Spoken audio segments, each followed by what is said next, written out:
একেবারে কি আপনার কাছে মনে হয়েছে, আপনি যদি এইসব বিষয় নিয়ে কাজ করেন, যে বিএনপির বক্তব্য, বিবৃতি এবং বিএনপির এক্সপ্রেশনে কোনো একটা জায়গায় বিএনপি 5 আগস্টের আগে যেভাবে বক্তব্য দিত, এখন সেই জায়গা থেকে কিছুটা সরে এসছে? আমি যদি আরও খোলাসা করে বলি, যে কিছু কিছু ইস্যু আছে মুক্তিযুদ্ধ বিষয়ে, ভারত বিষয়ে, যে বিএনপির যে স্ট্যান্ড ছিল সেই স্ট্যান্ড কি আগের মতো আছে, না কোনো একটু পরিবর্তন এসছে? না, বিএনপির কিছু কিছু যেটা ভাই বললো আর কি, হ্যাঁ, বিএনপির সময়ের প্রয়োজনে এবং জনগণের আকাঙ্ক্ষার বাস্তবায়নের জন্য বিএনপি তো অবশ্যই রাজনৈতিক দল হিসাবে তার পরিবর্তন হবেই। তার জনগণের চাহিদার সাথে সাথে এখন ধরেন 30-40 বছর আগের মানুষের যে চাহিদা, চিন্তার চেতনা, আগামী 5 বছর 10 বছর পরে বিএনপির বা দেশের মানুষের যে চাহিদার সাথে তো বিএনপি তো সেইভাবে নিজেকে পরিবর্তিত পরিস্থিতিতে বিএনপি যাবে এই জন্য। এবং বিএনপির আপনি দেখবেন ইউথ একটা প্রোগ্রাম হয়েছে আমাদের, ইয়াং জেনারেশন বিএনপির, যারা বিএনপি পরিবারের সাথে যাদের সন্তান এবং বিভিন্ন সেক্টরের যারা জিনিয়ার্স, যারা আমি জানি না, তাদেরকে কিন্তু সংগঠিত করার চেষ্টা করা হচ্ছে যে আগামী দিনের এদেশের মানুষের আকাঙ্ক্ষা বাস্তবায়নের জন্য মেধাভিত্তিক, এবং আজকেও দেখেন তারেক রহমান কিন্তু বলেছেন যে মেধাভিত্তিক এবং আপনার প্রযুক্তি নির্ভর রাজনীতি ছাত্র দলকে করতে হবে, এবং বিএনপি সেদিকেই যাচ্ছে।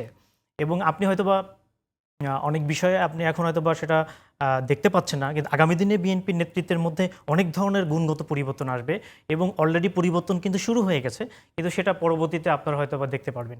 কিন্তু আমার প্রশ্নটা হচ্ছে যে আপনি যে জুলাই সনদের কথাটা বলছেন, মানে এনসিপি আসলে চাচ্ছে একটা ইনডেমনিটি, মানে হচ্ছে কি যে আপনি খুলাসা করে বলতে পারছেন না, আপনি রঙে ঢঙে আমি বুঝতে পারছি আপনার কথা। এই ইনডেমনিটি বিএনপিও দরকার না, বিএনপির কোনো প্রয়োজন নাই। কেন? বিএনপির প্রয়োজন নাই যদি কখনো আওয়ামী লীগ ফেরত আসে, আসামি কি বিএনপি হবে না? অবশ্যই না, বিএনপি আসামি হবে না। না, বিএনপি তো শোনেন, যেমন আমি ব্যক্তিগতভাবে না, আপনার কাছে জুলাই অভ্যুত্থানে ভূমিকা রাখার জন্য বিএনপি আসামি হবে না? অবশ্যই হবে না। আমি এই জায়গায় আলোচনাটা কেন নিয়ে যাচ্ছেন?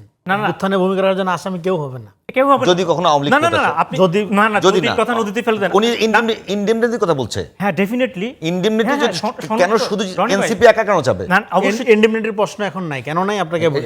না, আমি একটু শেষ করে 1 সেকেন্ড বলি কেন নাই জানেন? এই সরকার কার? সম্মিলিত শক্তির। সবাই মতামত দিয়ে সরকার গঠন করেছে। সরকার ব্যর্থ হইলে সবাই ব্যর্থ, সফল হইলে সবাই সফল।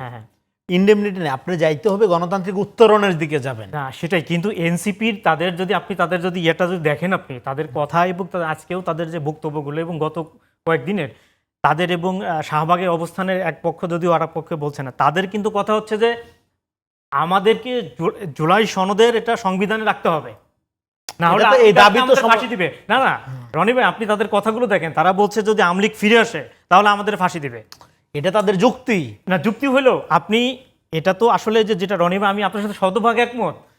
ইনডেমনিটি তারা অন্য রঙে চাচ্ছে, কিন্তু কথা হচ্ছে যদি সম্মিলিত জনগণ, যদি জনগণের সাথে যদি রাজনৈতিক দলগুলো সম্পৃক্ত থাকে, বিচার করতে পারবে না। কারণ বঙ্গবন্ধুর মৃত্যুর পর মোস্তাক তো ইনডেমনিটি দিয়েছিল, এবং তারপর তো বিএনপি তাদেরকে যদি বিএনপির উপরে যে দোষটা আসে, কিন্তু আপনি কি আওয়ামী লীগ ক্ষমতা আসার পরে সেই ইনডেমনিটিকে তাদেরকে রক্ষা করতে পেরেছে?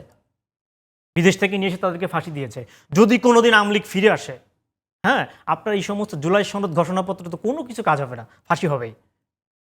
এবং আমিও সেই ফাঁসির মঞ্চে যেতে রাজি আছি, এবং যারা আছে এই জন্যই কথাটা হচ্ছে যে এই যারা এই আন্দোলনের গণঅভ্যুত্থানের স্টেক হোল্ডার, তাদেরকে ইস্পাত কঠিন ঐক্য দরকার জনগণের সাথে।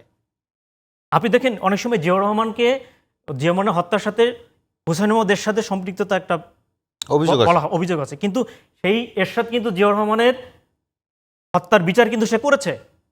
কিন্তু বিএনপি ক্ষমতা আসার পরে জাতীয় পার্টির কি সেইভাবে জিয়াউর রহমানের হত্যার এলিগেশন নিয়ে তাদেরকে সেভাবে ফাঁসির মঞ্চে পেরেছে? পারে নাই। কিন্তু কারণ কি, জাতীয় পার্টির সাথে কিন্তু একটা জনসম্পৃক্ততা ছিল, এবং বিএনপিকে আওয়ামী লীগ কেন বিচার করতে পারে নাই? শুধুমাত্র সে তাদেরকে করেছে কারণে বিএনপি ইতিমধ্যেই একটি বৃহৎ রাজনৈতিক দলে রূপান্তরিত হয়েছে। যদি এনসিপি কখনো জনগণের মানুষের সম্পৃক্ততা নিয়ে যদি তারা এইরকম একটি রাজনৈতিক দলে পরিণত হয় তাহলে তাদের এই ভয়ের কোনো কারণ নাই। রনি ভাই, আপনাকে জনভিত্তিক রাজনীতি গড়ে তুলতে হবে। রনি ভাই, কোনো প্রশ্ন নেই, আপনি বলেন। আচ্ছা, সেটা হলো দেখেন, বাংলাদেশের রাজনীতির বিকাশ শুরু হবে, যেটা আমি বারবার বলি, a country without Awami League, এই জায়গায় পৌঁছানোর পর থেকে। এবং সেটা শুধু আওয়ামী লীগ সংগঠন আকারে না, আওয়ামী লীগ নফসানিয়াত, ক্যারেক্টারিস্টিক্স আকারে, বৈশিষ্ট্য, মনন, চরিত্র, লক্ষণ, এগুলো আকারে। এবং বাংলাদেশের রাজনীতি কোনোদিনও আর আওয়ামী লীগ ফেরত আসবে না, এই ব্যাপারে আপনি নিশ্চিত থাকেন। ন্যাচারালি কখনোই আর ফেরত আসবে না। এবং this is the last Sheikh, এই শেখ হাসিনা লাস্ট শেখ, আর কোনো শেখ আসবে না। কেননা এবং এই শেখ হাসিনা ছাড়া একটা আওয়ামী লীগ দাঁত ছাড়া বাঘ সমান, আসলেও যা না আসলেও তা। আর কেন আসবে না? কারণ অভ্যুত্থানের এই যে বিশাল শক্তি, আহত ইনজোর্ড লাখখানিক পোলাপান আছে ইনজোর্ড, তাদের বন্ধু বান্ধব আছে আরও লাখখানিক, সমস্ত রাজনৈতিক দল এনসিপি বিএনপি জামাত এগুলো যদি ব্যর্থ হয় এরা প্রতিরোধ করবে। এরা আহত অবস্থা রয়ে গেছে তো। এবং এই অভ্যুত্থানের নেচারটা এই জন্য তো এটা কিন্তু কোনো আমার বক্তব্য হলো যে বেজের উপর দাঁড়িয়ে আওয়ামী লীগ রাজনীতি করেছে, শেখ হাসিনা না বা আওয়ামী লীগ সরকার না, যে আদর্শিক বেজের উপর দাঁড়িয়ে আওয়ামী লীগ রাজনীতি করেছে, সেই আদর্শটাকে অ্যাবলিশ করা উচিত কিনা? সেই আদর্শ অ্যাবলিশ করার সবচেয়ে ভালো পদ্ধতি কি? আমরা সেটা আওয়ামী লীগ ক্ষমতা থাকতে বলতেছি আপনার ট্রুথ অ্যান্ড রিকনসিলিয়েশন করেন। আওয়ামী লীগের যারা সমর্থক তাদেরকে বোঝান যে রাজনীতি আর আওয়ামী লীগ এক জিনিস না, তোমরা গণতান্ত্রিক প্রক্রিয়ায় সামিল হও, দেশ গঠনে আগায় আসো। এটা বিশাল সংখ্যাটা আপনার লাগবে, সেদিকে আপনি যাচ্ছেন না। আর দুই হইল, আপনি যদি একটা নাগরিক ভিত্তিক রাজনীতির শুরু করেন, একটা প্রাতিষ্ঠানিক গণতন্ত্রের মধ্যে দেশ ঢুকে, এমনিতে আওয়ামী লীগ ইনভ্যালিড হয়ে যাবে। কারণ ও তো একটা ডুঙ্গিবাড়া পলিটিক্স করে, একটা ট্রাইবাল রাজনীতি করে, গোত্রবাদী রাজনীতি করে, একটা মুজিববাদী রাজনীতি করে। আপনি যখন একটা নাগরিক ভিত্তিক উন্নত রাষ্ট্রের দিকে নিয়ে যাবেন, এমনিতে আওয়ামী লীগের রাজনীতি করার এনার কোনো সুযোগ থাকবে না, কাঠামোই চেঞ্জ হয়ে যাবে। ফলে আপনারা যারা এখনও আওয়ামী লীগ নিয়ে চিন্তিত, আমি মনে করি এটা দরকার নেই সময়টা নষ্ট করার।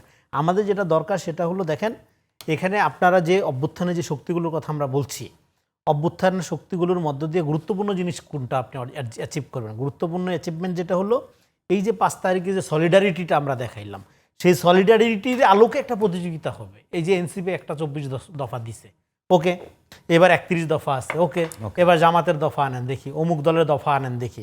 এইবার লেট ডিসাইড বাই পিপল, জনগণ ডিসাইড করবে যে কার পজিশন, কার প্রস্তাবনা তাকে বেশি এম্পাওয়ার করবে, তাকে বেশি সুবিধা দিবে, তাকে বেশি আত্মমর্যাদা দিবে, তাকে বিকাশের বেশি সুযোগ দিবে, সে তাকে বেশি নেবে। আপনি তো এটা আপনি ক্ষমতার মালিক জনগণ বারবার বলেন, কিন্তু ক্ষমতার সাথে আপনি সম্পর্ক তৈরি করেন একটা অলিগার্ক শ্রেণীর, একটা রাজনৈতিক দলের, এটা না। আপনি নাগরিক ভিত্তিক রাজনীতির ব্যাপারটা কি, মূল ব্যাপারটা কি? রাজনৈতিক দল থাকবে কম আপনার শক্তিশালী, মানে তার প্রাধান্যটা থাকবে কম। এটা পুষ্কুনিতে মাছ যেরকম থাকে, আমরা জানি মাছ আসছে কিন্তু দেখা যায় না পানির নিচে, রাজনৈতিক দল থাকবে এরকম, আড়ালে আবডালে, ডমিনেন্ট থাকবে জনগণ সাধারণ। আপনি দেখবেন ইউরোপ আমেরিকার কথা আমরা বলি, তাই না? এই যে পোলাপান যেভাবে রাস্তায় নেমে আসলো, কেন নেমে আসলো? কারণ গ্লোবালাইজেশনের কারণে তারা একটা উন্নত বিশ্বের সাথে এমনিতেই সোশ্যাল মিডিয়া এবং যোগাযোগ ছিল, তারা জানে যে কিভাবে মানুষের অধিকার সে সমস্ত দেশে চর্চিত হয়, তাদের এখানে কিভাবে টোকাই দিয়ে পিটাইয়ে মারা হয়। ফলে তারা দেখছে যে না, এইভাবে তো হইতে পারে না রাজনীতি। তো আপনি এখন একটা নাগরিক ভিত্তিক রাজনীতির কথা যে বলবেন, সেটাতে সবচেয়ে বেশি প্রাধান্য দিবেন সাধারণ মানুষকে, জনগণ, সাধারণ মানুষ। রনি ভাই, এবং সংস্কার বলেন, পরিবর্তন বলেন, একেবারেই ফ্রম দ্য রোড উঠে আসতে হবে।